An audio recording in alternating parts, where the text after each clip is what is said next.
Conmigo Ricardo Díaz, sector turismo. ¿Qué hacer en uno de los que van a salir más golpeados y escaldados de esta crisis? Ricardo, bienvenido.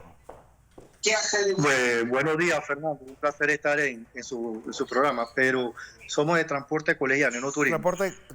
Transporte de colegiales y Correcto, taxis de correcto, turismo. de transporte colegial independiente, correcto. A ver, ¿qué debe pasar con ustedes en este momento? Bueno, ¿qué debe pasar? Depende realmente de las medidas que tome el gobierno con nosotros. Sí. Somos un gremio de verdad bastante afectado. Totalmente. Hemos sufrido mucho porque realmente nosotros dependemos es de los clientes que tenemos a los cuales nosotros le prestamos el servicio. Durante todo este tiempo se ha tratado de ver cómo el Estado, por medio de sus comunicados, nos incluye dentro de muchas de las peticiones que se ha hecho, donde entra también el proyecto de ley de la diputada Zulay, sí, el 287, si no me equivoco, donde busca la manera de extender o crear una moratoria para efecto del pago de los buses colegiales de la mayoría que debemos a diferentes entidades bancarias. Se ha visto mucha inquietud porque hay todavía entidades bancarias, como usted vio en la entrevista pasada con los otro tipo de transporte. Claro. Autofaz sigue llamando para querer cobrar y recuperar vehículos. Banco Delta tampoco nos ha dado realmente una nota en firme, referente a cómo vamos a quedar nosotros. Sí. Supuestamente, si el presidente marca o notifica un estado de emergencia, yo creo que estas entidades, o lo que pensamos la mayoría de los transportistas, debería de haberse hecho como en El Salvador, que el presidente automáticamente condona unas deudas o se pronuncia por parte de este sector que es muy productivo en este país. Pero, por ejemplo, que depende precisamente de su trabajo. Ricardo, en el sector colegial uno paga el mes adelantado. Es decir, que todavía ustedes no deben estar sintiendo no es que se pague el mes por adelantado. La cuota que se cobra, por decirlo así, es para separar el cupo, como hacen los colegios con su matrícula. Correcto. Tú estás separando. Y lo que pasó este año en sí fue que muchos padres, en parte por la cuestión de lo que venía la pandemia llegando poco a poco, o por cuestiones económicas, muchos optaron y nos pidieron a muchos transportistas pagar el día 15. Okay. La pandemia nos agarró una semana y 2 días y no llegamos al día 15. Así que muchos transportistas, algunos cobraron una porción muy pequeña en comparación a lo que deberían. Por ende, al caer el coronavirus aquí y a ver todo este tipo de medidas, afectaron económicamente porque no pudieron completar muchos su cuota, ya que muchos venimos desde diciembre sin laborar. Claro. Acuérdense que terminamos diciembre, pasa diciembre, enero, febrero, y este año la verdad ha sido muy difícil y muchos no han podido generar ingresos. ¿Qué causa esto? Mora en los préstamos. Por eso que se ha buscado la manera de, cuando hicimos la caravana a la Asamblea, ver de qué manera el Estado, ya sea el Ejecutivo o el Legislativo, que por una iniciativa está buscando la manera de cómo ayudarnos, ya sea hasta con los gastos de agua, luz y telefonía. Queríamos ver de qué manera el gobierno, el Ejecutivo, aprobaban rápido, porque realmente estas son medidas que se tienen que tomar rápido. Si tú declaras un estado de emergencia, tú no puedes posponer para 2, 3, 4, 5 semanas, porque sea como sea, lo mucho que recogimos nos podrá alcanzar para fin de mes, pero no nos va a alcanzar para todo. Pero la pregunta... Es decir, por ejemplo, ustedes, al igual que es una pregunta que voy a hacerle a la Asociación de Colegios Privados, si ustedes están funcionando, por ejemplo, los colegios sin los gastos de luz, sin un montón de gastos, es decir, ¿por qué está cobrando la cuota completa? Igual ustedes. No, ese punto acá no es así. A ver. Por lo menos yo, cuando me han entrevistado, yo lo que sí he promovido es conversar con los padres. Correcto. Porque si el tema es ser solidario, y como nos han llamado muchos padres, los que utilizamos corredor o los que no utilizamos combustible, ellos mismos nos han dado la idea de restarlo de las cuotas o hacer una media en las cuotas, pero que por lo menos nos aporten con uno, siempre y cuando tú converses con el padre de familia. Lo que importante es que algo se aporte.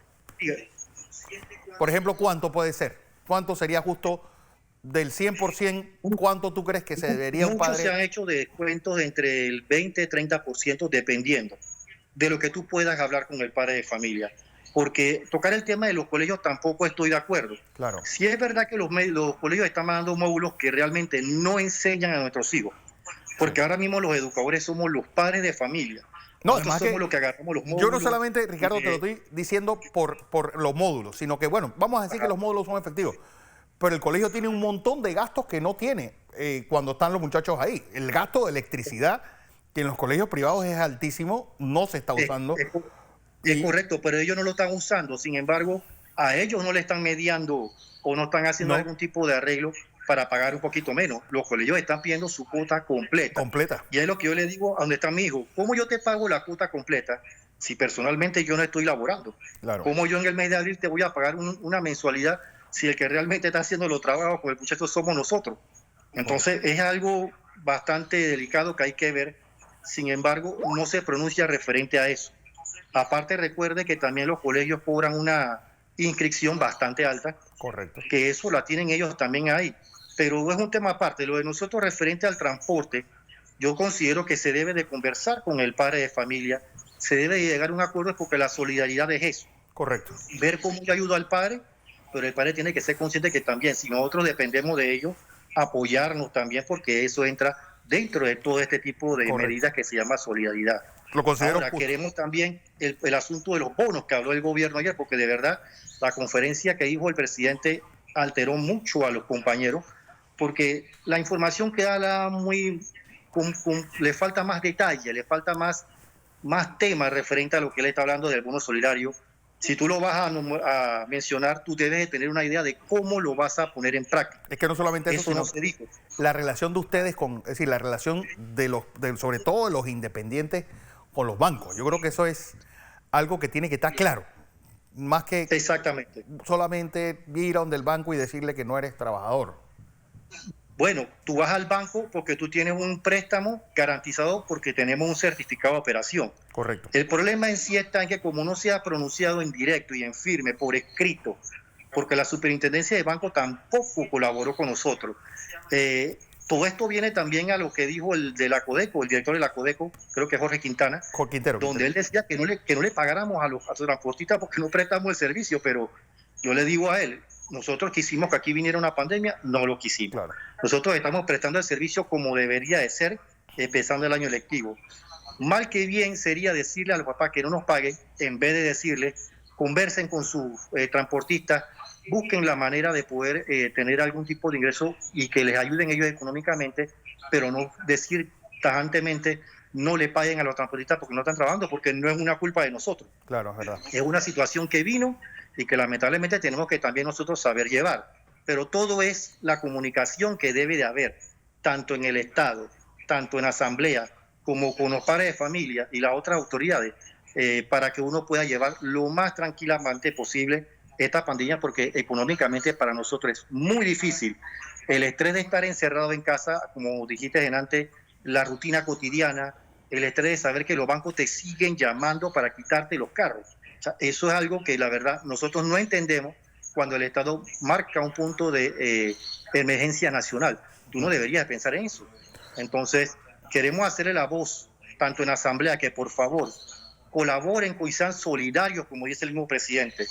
Aprueben los proyectos de ley que nos benefician a la clase trabajadora, media baja, media alta, y los pobres que estamos tratando de ver cómo llevamos el sustento a la familia. Tómenos en cuenta cuando hacen sus opiniones en los medios, porque de verdad, claro, hasta el sol de hoy, en los comentarios que ha hecho el presidente, nunca ha mencionado al gremio transportista, ya sea los agremiados o los independientes, no lo ha hecho. El tránsito, muy poco también se ha mencionado referente a eso, y no tenemos idea realmente qué va a hacer de nosotros o cómo se va a entregar los famosos bonos, claro, o las bolsas de comida, o el apoyo que el Estado nos pueda dar, que debe ser cónsono a lo que se necesita como mínimo dentro de una residencia donde los compañeros tienen su familia, sus hijos y tienen que ver su deuda. La clase pudiente, todavía ellos pueden pagar. Ellos sí tienen cómo pagar, pero nosotros no. Entonces, hasta eso se debe saber distribuir. Distribúyelo para la clase necesitada, no para la que tiene. La que tiene cómo comprar. Nosotros no tenemos todo limitado.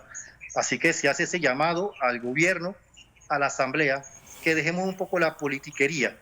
Aprueben las leyes que tienen que ser beneficiosas para el transportista colegial, que es lo que estamos nosotros ahí mismo discutiendo y peleando. Claro. No podemos salir a protestar, hay un cerco sanitario. Hay una cuarentena nacional, que no pueden salir de tu casa. Bueno, exactamente, entonces, ¿nosotros qué vamos a hacer en la calle? Por mucho que queramos hacer otra manifestación. Yo creo que más importante, Ricardo, es que tengas esta comunicación y esta ventana para que se oiga las quejas de ustedes, los transportistas de colegiales, que son muchos. O sea, se tiene ya una cifra. ¿Cuántos colegiales hay en Panamá? Bueno, Fernando, en sí no te la puedo dar. Sé que hay más de 3.000 o 4.000 colegiales. Es bastante grande. Hay muchos que están agremiados en ciertas organizaciones. Nosotros, personalmente, los independientes, habemos más de 260 o 70 independientes más. Estamos buscando la manera de nosotros internamente poder hacer nuestra organización, porque nosotros necesitamos una voz que nos represente dentro del tránsito, que el gobierno sepa que si van a discutir algún tipo de reforma a la ley de transporte, no tomen en cuenta, porque ahora mismo no estamos en ese punto, pero nos estamos organizando para eso. Listo. Los compañeros estamos en un grupo donde nos contactamos constantemente, exponemos nuestras ideas, vemos los comentarios que hacen los políticos en la televisión y muchos están molestos por eso. Información muy poca, mención muy poca, y no se ve el interés en sí del Estado sobre nosotros, que necesitamos en gran medida el apoyo del gobierno para poder entonces ir llevando poco a poco esta pandemia. Listo. Ricardo, gracias.